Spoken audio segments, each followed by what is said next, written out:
You're not fighting evil, you're fighting yourself, and you're losing. Every shadow you shove under the bed, every twisted impulse you bury beneath forced smiles, none of it stays dead. It waits, sharpening its claws in the dark corners of your conscience, feeding on every compromise you swear doesn't count. You call it temptation, fate, bad luck. Lie to yourself. Go ahead. The mirror knows better.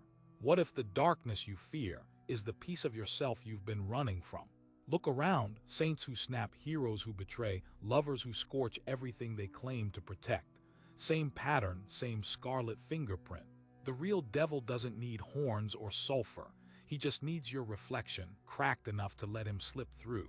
He whispers, do it, no one will notice. You obey, then you blame the devil, coward. Feel that itch between your ribs right now. That's him, your twin picking the lock on the cage you built out of excuses. Keep scrolling, pretend you didn't hear. He'll still be there when the lights go out, grinning with your teeth. This video is not a sermon. It's a confrontation. We're ripping the mask off the enemy you keep naming circumstances, haters, demons. By the final minute, you'll know exactly why the worst battles are civil wars waged behind your own eyes, why every punch you throw lands on your own jaw, and how to strike back without destroying everything you claim to love. Stay to the end or stay blind. Your twin is counting on your silence. Hear that banging in the basement of your mind. It's not a monster breaking in, it's one you locked inside. You point at politicians, predators, corrupt corporations. You rant about how their poison seeps into everything pure. But while you're busy cataloging external villains, a silhouette practices its knife work in your blind spot.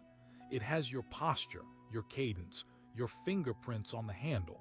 Evil isn't thunder rolling in from some distant horizon. It's static electricity crackling on your own skin. Every time you swallow rage because it would ruin the vibe, every time you decorate jealousy with applause, you donate blood to the thing you swear you despise. You've called it discipline to keep your image spotless. The truth is you're mummifying feelings that refuse to stay buried. And embalmed impulses never rot, they ferment. Think about the battles you replay at 3 a.m. They aren't fistfights with strangers. They're arguments you never voiced, desires you branded, screams you edited into whispered compliance. You fear being exposed, but the only one holding the flashlight is you. That's why the darkness feels personal. It is. Your disowned traits squat in the crawlspace of your identity, bench pressing the weight of your denial, waiting for the joists to crack. Here's the twist you refuse to see. Morality is a mirror, not armor. When you condemn someone else for greed, you reveal the price tag taped to your own convictions.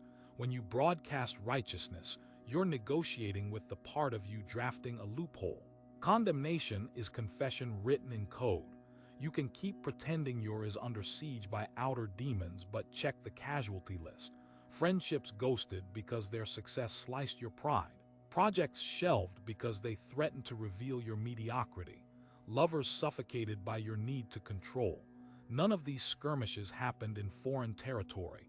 They were house fires you ignited to stay warm. Here's the ugly symmetry. Whatever you exile grows teeth. The discarded part of you studies your weaknesses the way a prisoner memorizes guard rotations. It knows the backdoor code.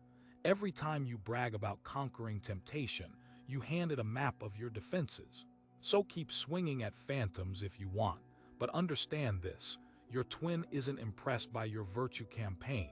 It's bulking up on every emotion you pretend you don't feel. The more you fight, the stronger it grows. You weren't born divided, you were split.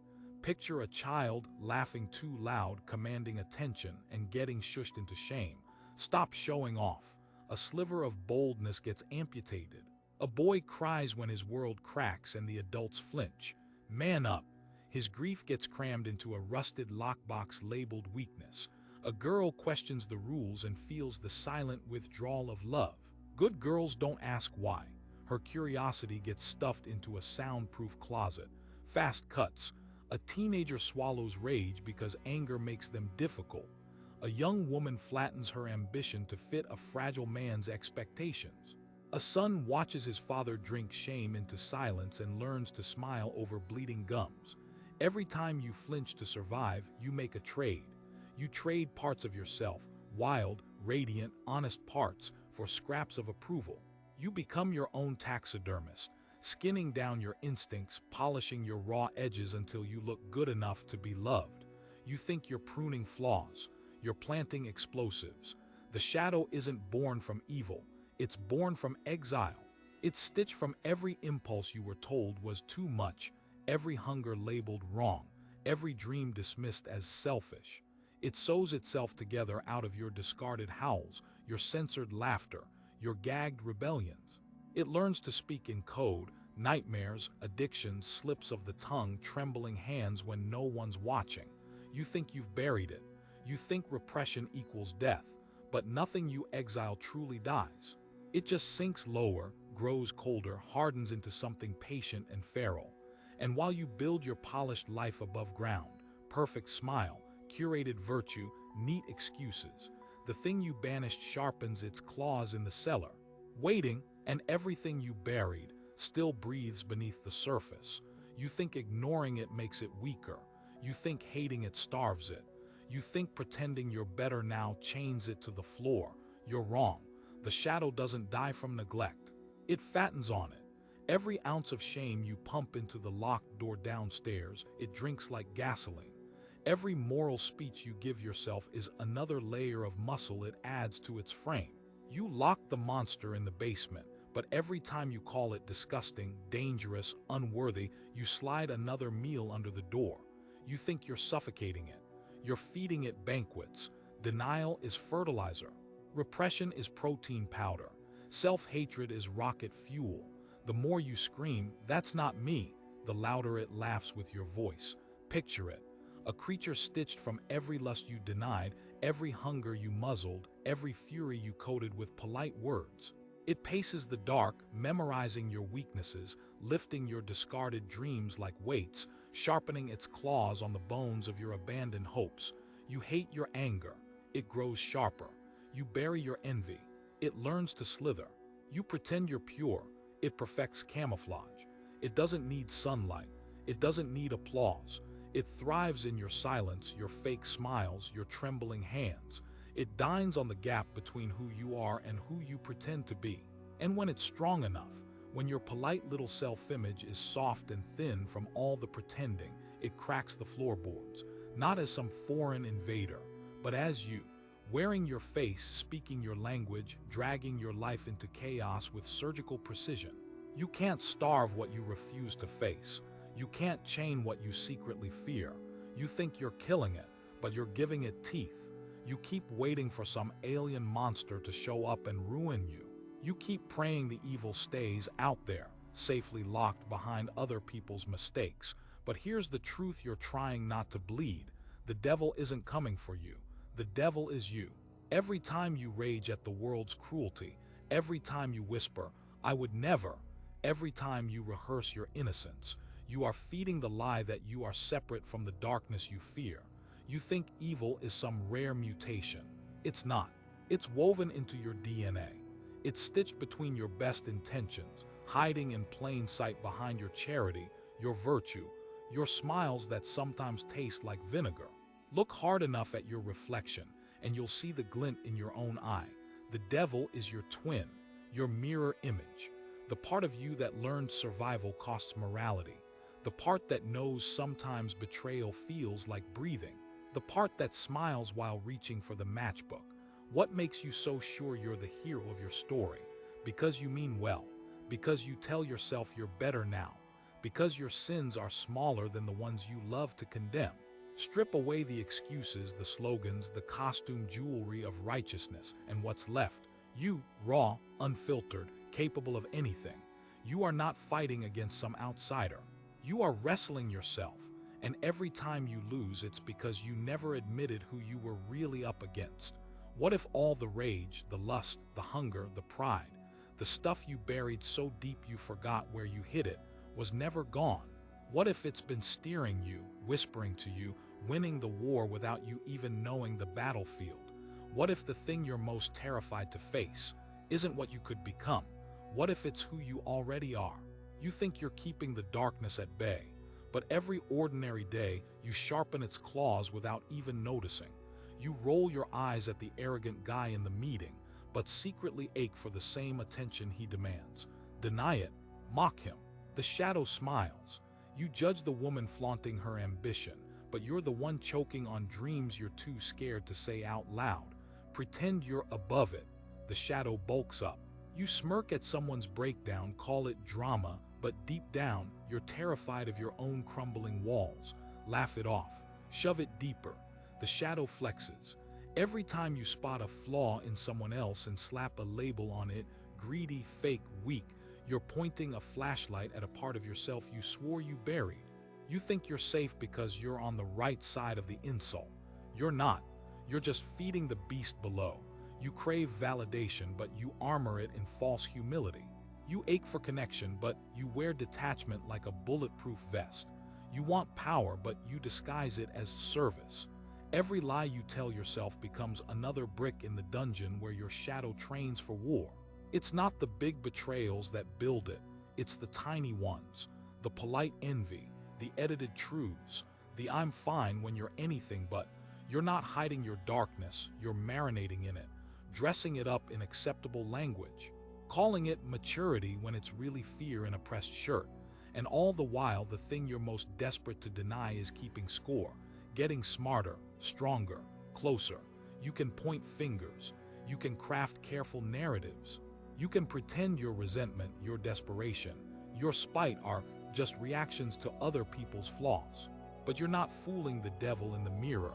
Every whispered judgment, every swallowed emotion, every plastic smile, it all sharpens the claws of what you fear. And it's only a matter of time before it decides it's done waiting. You can't outrun what's inside you. You can't cage it, can't strangle it into silence. Every battle you fight against yourself leaves you weaker, more divided, easier to break. You don't win by killing your demons. You win by holding their hand. Integration isn't some soft, feel-good slogan. It's a blood pact. It's looking your shadow dead in the eye and saying, I know you. You are mine. I won't lie about you anymore. It's dragging the exiled parts back into the light, rage, lust, ambition, cruelty, and admitting, I have this inside me. I could destroy. I could betray. I could burn it all down. And because I know that, I choose not to. That's power. Not the flimsy illusion of purity. Not the brittle fantasy of being a good person. Real power is standing at the edge of the abyss, feeling it roar through your veins and not flinching. You were never meant to be perfect. You were meant to be whole.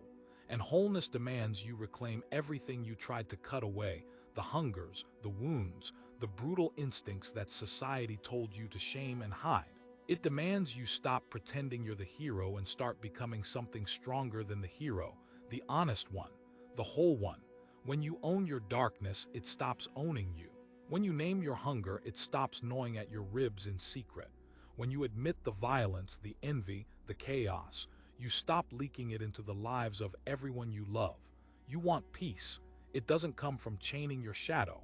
It comes from shaking its hand, feeling its claws, and walking forward together, eyes wide open.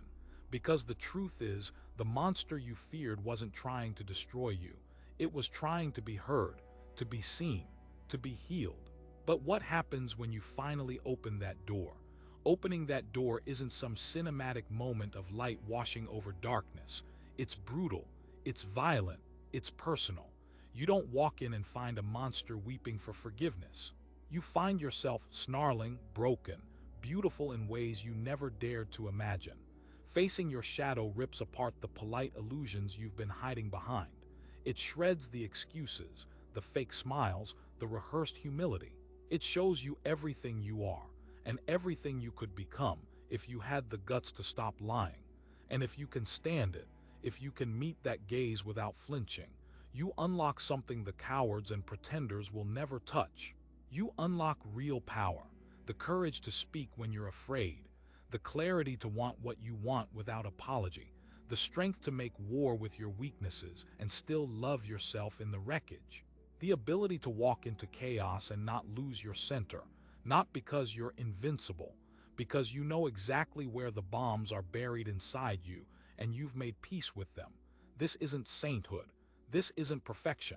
This is blood and bone wholeness. It's dangerous, it's ugly, it's necessary.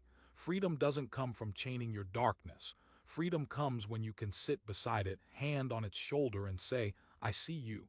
You're mine. You don't drive, but you ride with me. No more exile. No more fake virtue. No more pretending you're immune to the hunger, the rage, the wreckage boiling in your gut. You aren't above it. You are it. And you're finally strong enough to carry it without drowning. Most people will never get there. They'll spend their lives hiding, judging, projecting, rotting from the inside out, polishing their fake halos while their twin tears holes in everything they touch. But you're here, and if you're ready, really ready, it's time to meet your twin. You never fought evil, you fought yourself. Every battle, every heartbreak, every self-sabotage you blamed on fate or bad luck, it was you, your hunger, your fear, your pride. Your refusal to face the parts of yourself you swore didn't exist. You didn't lose because you were weak. You lost because you lied. You lost because you thought you could amputate your darkness and still walk straight. You thought you could shame it into silence. You thought you could pray it away. You thought if you smiled enough, obeyed enough, sacrificed enough, the monster would die in the basement. It didn't. It grew teeth. It learned your name. It memorized every exit. And now, if you have the courage to stop running, there's one question you have to answer. What part of yourself have you tried the hardest to destroy? Not what you pretend bothers you, not what you post about, not the mask you've polished for the world to applaud. The real thing, the secret thing, the shadow you stitched into the walls of your soul and tried to forget. You can answer it in the comments, or you can answer it alone in the dark. But one way or another, you will answer. Because the devil you've been running from has your fingerprints, your laugh, your heartbeat, and you're out of places to hide.